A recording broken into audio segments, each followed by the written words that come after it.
오늘 우리에게 주신 하나님의 말씀은 에스겔 5장입니다.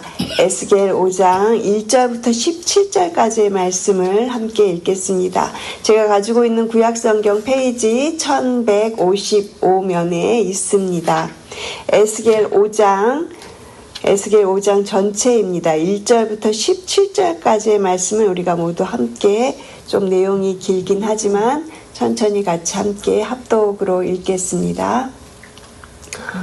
너 인자야, 너는 날카로운 칼을 가져다가 삭도로 삼아 내 머리털과 수염을 깎아서 저울로 달아 나누어 두라. 그 성읍을 에워싸는 날이 차거든 너는 터럭 3분의 1은 성읍 안에서 불사르고 3분의 1은 성읍 사방에서 칼로 치고 또 3분의 1은 바람에 흩으라. 내가 그 뒤를 따라 칼을 빼리라. 너는 터럭 중에서 조금을 내 옷자락에 싸고 또 그 가운데서 얼마를 불에 던져 사르라. 그 속에서 불이 이스라엘 온 족속에게로 나오리라. 주 여호와께서 이와 같이 이르시되 이것이 곧 예루살렘이라. 내가 그를 이방인 가운데 두어 나라들이 둘러 있게 하였거늘 그가 내 규례를 거슬러서 이방인보다 악을 더 행하며 내 율례도 그리함이 그를 둘고 있는 나라들보다 더하니 이는 그들이 내 규례를 버리고 내 율례를 행하지 아니하였음이니라. 그러므로 나 주 여호와가 말하노라. 너희 요란함이 너희를 둘러싸고 있는 이방인들보다 더하여 내 율례를 행하지 아니하며 내 규례를 지키지 아니하고 너희를 둘러 있는 이방인들의 규례대로도 행하지 아니하였느니라. 그러므로 나 주 여호와가 말하노라. 나 곧 내가 너를 치며 이방인의 목전에서 너에게 벌을 내리되 내 모든 가정한 일로 말미암아 내가 전무후무하게 내게 내릴지니 그리한즉 내 가운데에서 아버지가 아들을 잡아먹고 아들이 그 아버지를 잡아먹으리라. 내가 벌을 내게 내리고 너희 중에 남은 자를 다 사방에 흩으리라. 그러므로 나 주 여호와가 말하노라. 내가 나의 삶을 두고 맹세하노니 내가 모든 미운 물건과 모든 가증한 일로 내 성소를 더럽혔은즉 나도 너를 아끼지 아니하며 긍휼을 베풀지 아니하고 미약하게 하리니 너희 가운데에서 3분의 1은 전염병으로 죽으며 기근으로 멸망할 것이요 3분의 1은 너희 사방에서 칼에 엎드러지며 3분의 1은 내가 사방에 흩어버리고 또 그 뒤를 따라가며 칼을 빼리라. 이와 같이 내 노가 다한즉 그들을 향한 분이 풀려서 내 마음이 가라앉으리라. 내 분이 그들에게 다한즉 나 여호와가 열심으로 말한 줄을 그들이 알리라. 내가 이르되 또 너를 황무하게 하고 너를 둘러싸고 있는 이방인들 중에서 모든 지나가는 자의 목전에 모욕거리가 되게 하리니 내 노와 분과 중한 책망으로 내게 벌을 내린즉 너를 둘러싸고 있는 이방인들에게 내가 수치와 조롱거리가 되고 두려움과 경고가 되리라. 나 여호와의 말이니라. 내가 멸망하게 하는 기근의 독한 화살을 너에게 보내되 기근을 더하여 너희가 의뢰하는 양식을 끊을 것이라. 내가 기근과 사나운 짐승을 너에게 보내 외롭게 하고 너희 가운데 전염병과 살육이 일어나게 하고 또 칼이 너에게 임하게 하리라. 나 여호와의 말이니라. 아멘. 긴 본문을 읽어주셔서 감사합니다. 오늘 에스겔 5장 말씀으로 남은 자를 옷자락에 싸시는 하나님의 은혜라는 제목으로 함께 말씀을 나누겠습니다. 이렇게 새벽 이른 시간에 하나님의 말씀 앞에 나오신 여러분들 주님의 이름으로 축복합니다. 저희가 지난 금요일부터 에스겔 말씀을 살펴보고 있는데요. 이 에스겔 말씀이 계속해서 심판의 내용들을 이야기를 하고 있습니다. 그래서 이 에스겔 말씀이 처음 이렇게 접할 때 너무 부담스럽고 어렵고 이것을 어떻게 설교해야 하나 이런 생각을 하면서 에스겔을 이제 읽기 시작했습니다. 그런데 읽어가면서 그런 생각이 들었어요. 여기서 말하는 심판, 하나님의 언약 백성을 향한 이 이스라엘의 심판의 내용을 지금 말하고 있잖아요.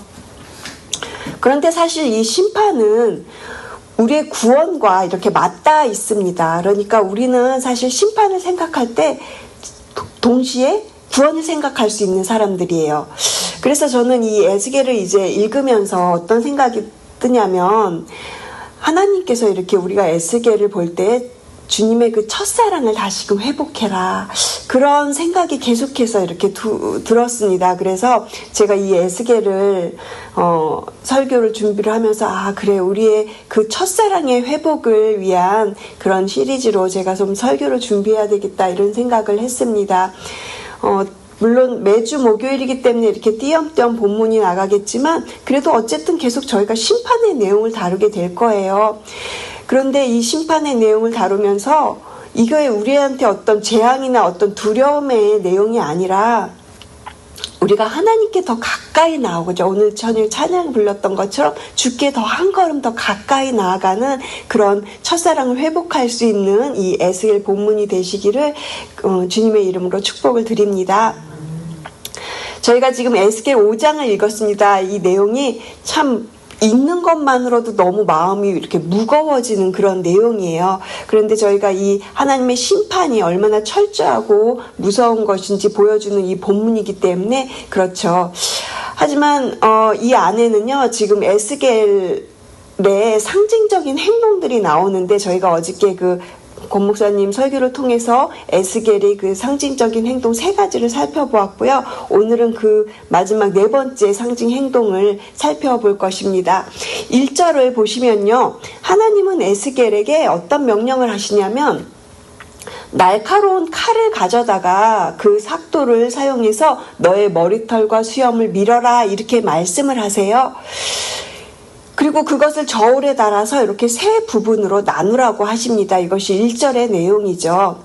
여러분, 이 명령은 지금 우리에게는 그냥 머리를 밀라고 하시네, 이렇게 아무렇지도 않게 생각할 수 있지만, 사실 그 당시에 이스라엘 사람들에게는 굉장히 충격적인 명령입니다. 특별히 에스겔은 제사장이지 않았습니까? 이 제사장에게 머리를 밀라고 하는 것은요, 이 레위기를 찾아보면 레위기 21장 5절 말씀에 이렇게 나옵니다. 제사장들은 머리털을 밀지 말며 수염 끝을 깎지 말며, 이렇게 이야기를 하고 있거든요. 그러니까 이 제사장들에게 머리털과 수염을 민다는 것은요, 제사장의 어떤 그 자격을 완전히 박탈한다라는 것을 의미했고요. 그리고 더 나아가서는 극도의 애통함, 그리고 깊은 수치감, 그리고 또 죄인의 상태를 의미하고 있는 그런 상징 행위라는 것입니다. 이렇게 어려운 명령을 왜 하나님 굳이 에스겔에게, 제사장인 에스겔에게 이렇게 하라고 시키셨을까요? 바로 예루살렘과 이스라엘이 더 이상 제사장 나라로서의 자격이 없다. 너희는 너무너무 하나님을 거슬리고 이렇게 죄를 범하였기 때문에 더 이상 너희들은 하나님 제사장의 나라로서의 그런 어떤 자격이 없어라고 말씀하시는 의미라는 것입니다. 출애굽기 19장 6절 말씀에 보면은 하나님께서는요, 이스라엘을 제사장 나라요 거룩한 백성이라고 이렇게 불러주셨거든요. 그들은 열방 가운데서 하나님의 빛을 비추는 존재로 그렇게 살아갔어야 됐었는데 그들은 그렇게 살지를 못했어요. 그래서 결국은 그들은 이렇게 열방의 조롱거리가 되고 말았던 것이죠. 우리 1절 후반절 다시 보시면요, 하나님의 심판은 저울에 달아서 이렇게 나눠라, 이렇게 말씀을 하십니다. 모든 것을 재는 이 저울의 의미처럼 하나님은 모든 것을 면밀히 살피시고, 그리고 정확하게 재시고, 그리고 공의롭게 판단하시는 그 하나님이시라는 것입니다. 계속해서 2절 보시면 하나님의 그 심판의 내용이 나오고 있어서 우리 함께 2절 말씀을 같이 읽겠습니다. 그 성읍을 애워싸는 날이 차거든 너는 터럭 3분의 1은 성읍 안에서 불사르고 3분의 1은 성읍 사방에서 칼로 치고 또 3분의 1은 바람에 흩으라. 내가 그 뒤를 따라 칼을 빼리라. 이 심판의 내용에 대해서 그 의미가 12절에 그대로 나오고 있어서 12절에서 이 심판의 내용을 해석해주고 있는데요. 우리 한번 12절 말씀 한번 보실까요? 12절 말씀 보시면요. 3분의 1은 성 안에서 기근과 전염병으로 죽을 거라고 하고요. 그리고 3분의 1은 성 밖에서 칼에 맞아 쓰러질 것이다. 이렇게 말을 합니다. 그리고 나머지 3분의 1은 사방으로 흩어지고 하나님께서 결국 칼을 빼어 그들을 뒤쫓을 것이다. 이렇게 말씀을 하십니다. 여기서 성읍은 예루살렘을 말합니다. 3분의 1은 전염병과 기근으로 죽는다. 그러니까 성 안에서 너희들이 다 죽는다라는 거예요. 버티다가 죽는다라는 말인 것입니다. 그리고 그 나머지 또 3분의 1은 칼에 엎드려져서 죽는다. 도망치다가 이렇게 밖에서 죽는다. 이런 의미고요. 그리고 3분의 1은 사방으로 다 이렇게 흩어버리신다. 그 뒤를 따라가면서 칼을 뺀다. 결국은 사방으로 모두 다 이렇게 도망치다가 죽는다. 결국은 다 죽는다 이 말이에요. 여러분, 이게 심판의 내용입니다. 너무 정말 하나님의 백성으로서 감당하기 어려운 그런 심판의 예언의 내용이죠. 그런데 여기서 끝나는 게 아니고요. 그 뒤에는 정말 생각하기조차 어려운, 힘들고 무시무시한 내용들이 또 있어요. 9절과 10절을 보시면 그 심판의 내용이 더욱더 충격적입니다. 정말 사실 읽기가 힘든 내용입니다만 우리 한번 9절, 10절 말씀 같이 읽겠습니다.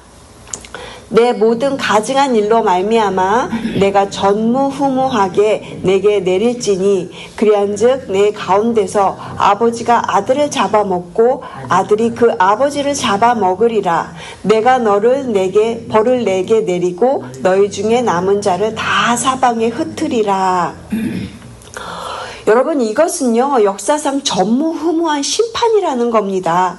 부모가 자식을 잡아먹고 자식이 부모를 잡아먹는 일까지 일어날 것이다 라고 이렇게 예언하는 이 내용이요, 과장이 아니라 실제로 있었던 역사의 한 부분이라는 것이 너무나 충격적이지 않습니까? 레위기 26장 마지막 부분에 보면요, 너희들이 이렇게 계속해서 회개하지 않으면, 범죄하면 부모가 자식의 고기를 먹으리라는 이 이야기가 레위기 26장에 나오고 있어요. 그리고 유대인의 그 역사가인 요세푸스의 기록에 의하면 예루살렘이 멸망할 당시에, 그러니까 AD 70년 그 무렵에 그 당시 큰 기근과 전쟁으로 인해서 식량이 제대로 이 예루살렘 성에 공급이 되지 않아서 정말로 그 예루살렘 성 안에서는요 진짜 실제로 이런 일이 있었다라고 하는 기록이 있습니다. 이렇게 무시무시한 심판이 임하겠다고 하는 이 이야기를 하고 있는 겁니다. 에스겔이 그렇게 지금 예언을 하고 있는 거예요. 여러분, 이 말씀을 통해서 우리가 죄의 심각성을 깨달아야 할 줄로 믿습니다. 물론 우리가 예수 그리스도의 보혈로 용서받은 자들이기 때문에 우리가 그 죄에 대해서 자유합니다. 하지만 그렇다고 해서 우리는 완전히 그 죄에서 자유로울 수 없습니다. 그리고 그 죄를 또한 가볍게 여겨서도 안 됩니다. 우리는 죽을 때까지 죄를 지을 수 있는 존재입니다.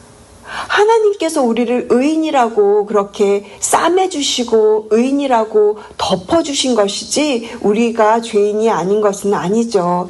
우리는 얼마든지 죄를 지을 수 있는 존재들이고요. 그리고 그 죄는 여전히 우리와 하나님 사이를 갈라놓을 수 있고요. 또 우리의 영적 생명을 그렇게 병들게 하고 또 우리의 죄로 인해서 공동체가 그렇게 망가질 수 있는 것입니다.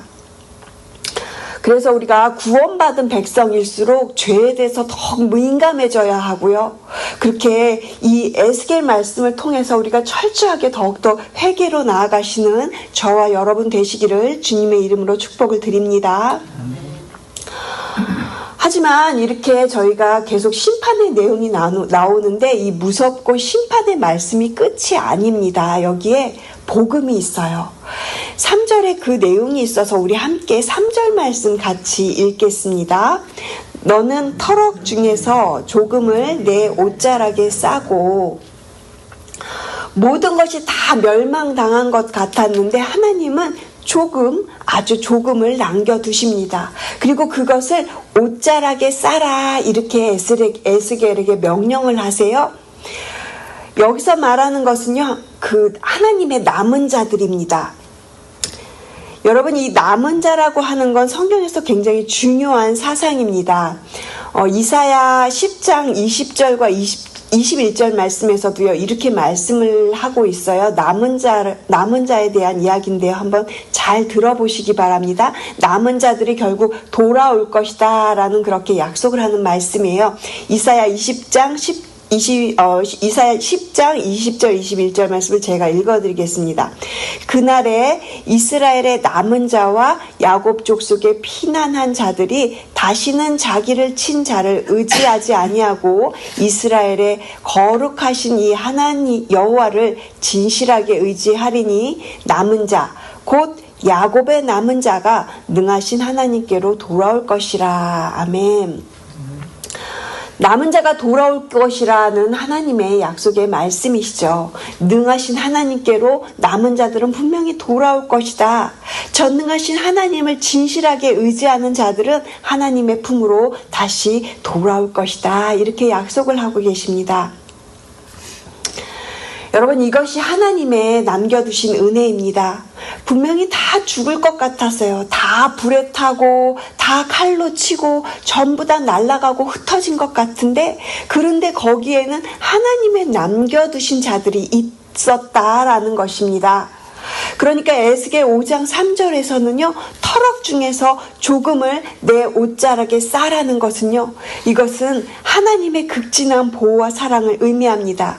마치 어머니가 갓난 아기를 포대기에 싸서 이렇게 품으시고 안으시듯이 하나님께서는 그 남은 자들을 소중하게 여기시고 보호하시고 끝까지 그들을 옷자락에서 품으시겠다라는 뜻인 것이죠. 하나님께서는 이렇게 남은 자들을 통해서 계속해서 하나님의 구원 역사를 이루어 가십니다. 결국 우리가 지금 구원받았지 않습니까? 이 모든 세상 가운데 여전히 하나님의 그 구원 역사가 우리의 이 남은 자들을 통해서 하나님 여전히 일하시고 계신다는 사실입니다. 하나님의 그 옷자락에 싸시는 은혜가 저와 여러분 모두에게 있기를 주님의 이름으로 축복을 드립니다. 그런데 계속해서 4절 말씀에서는요, 더욱더 계속 은혜의 말씀을 주시는데 4절 말씀이 이렇게 되어 있습니다. 또 그 가운데에서 얼마를 불에 던져 사르라. 그 속에서 불이 이스라엘 온 족속에게로 나오리라. 남은 자 중에서도 일부가 다시 불에 던져진다는 또 다른 무서운 이야기인 것 같은데, 이것은 추가적인 어떤 심판의 의미가 아니고요. 이 불은 멸망의 불이 아닙니다. 정결케 하시는 불, 그러니까 회복의 불, 성령의 불을 의미하는 것이죠. 스가랴 13장 9절 말씀에서 이렇게 말씀을 하시는데요. 내가 이 3분의 1을 불 가운데 던져 은을 연단한 같이 연단하며 금을 시험한 같이 시험할 것이라, 이렇게 말씀하시거든요.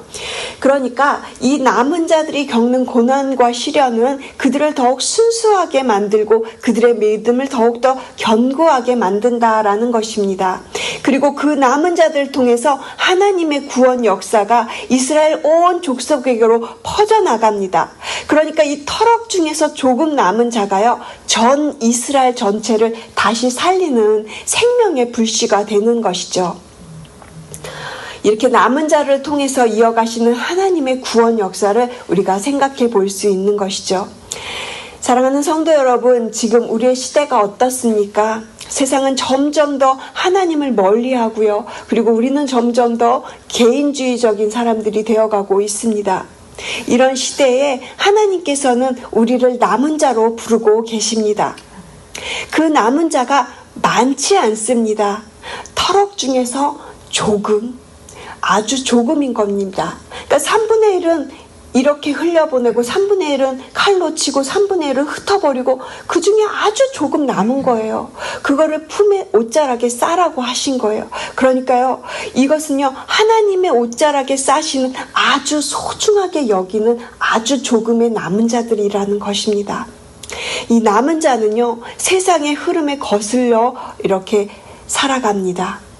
다른 사람들이 타협할 때 우리는 타협하지 않고요. 다른 사람들이 포기할 때 우리는 끝까지 포기하지 않고 그 하나님의 언약 백성입니다. 하나님의 그 언약의 말씀을 붙잡고 나아가는 백성이라는 것이죠. 오늘 이 새벽 여러분은 어떤 마음으로 이 자리에 지금 나와 계십니까? 하나님을 사모하는 마음으로, 그리고 주님의 음성을 듣고자 그 간절한 심정으로 그렇게 나와 계신 줄로 믿습니다. 하나님은 지금도 여전히 하나님의 그 남은 자들을 찾고 계십니다. 점점 우리의 세상은 우리를 위협하는 것 같고 정말 우리가 깨어있지 않으면 살아갈 수 없는 그런 세상이 되어져 가고 있습니다. 그럼에도 불구하고 순수하게 믿음을 지키는 자, 그리고 세상의 유혹에 흔들리지 않고 오직 하나님을 의지하는 자, 하나님의 그 뜻을 찾는 자들, 하나님이 그렇게 찾고 계시다라는 것입니다. 하나님도 지금도 여전히 그 여러분들을 그렇게 옷자락에 싸기를 원하십니다. 하나님의 그 옷자락의 품에서 이 모든 세상의 풍파가 거칠고 환난과 시련이 몰아쳐도 하나님의 옷자락에 쌓인 우리 모두는 그렇게 안전하고 그렇게 하나님이 지키시는 줄로 믿습니다. 오늘 이 새벽 우리 모두가 그렇게 남은 자를 향한 부르심을 들으시고 그렇게 하나님의 옷자락에 쌓이시는 은혜가 넘치시는 저와 여러분 되시기를 주님의 이름으로 축복을 드립니다. 기도하시겠습니다. 사랑의 하나님, 남은 자를 기억하시고 그들을 옷자락에 싸시는 하나님의 그 극진한 은혜를 다시금 우리의 마음 가운데 새깁니다. 우리도 그 남은 자가 되게 하시고 또 우리의 삶 가운데 믿음을 지켜서 더욱더 성령의 불씨로 우리가 쓰임받는 하나님의 일꾼들 되게 하여 주시옵소서. 하나님의 첫사랑을 회복하길 원합니다. 이 에스겔 말씀을 통해서 주님과의 그 첫사랑을 회복하고 주님만 더욱 의지하며 주님을 더욱더 사랑하는 우리 모두가 되기를 간절히 소망하며 이 모든 말씀 예수 그리스도의 이름으로 기도드립니다. 아멘.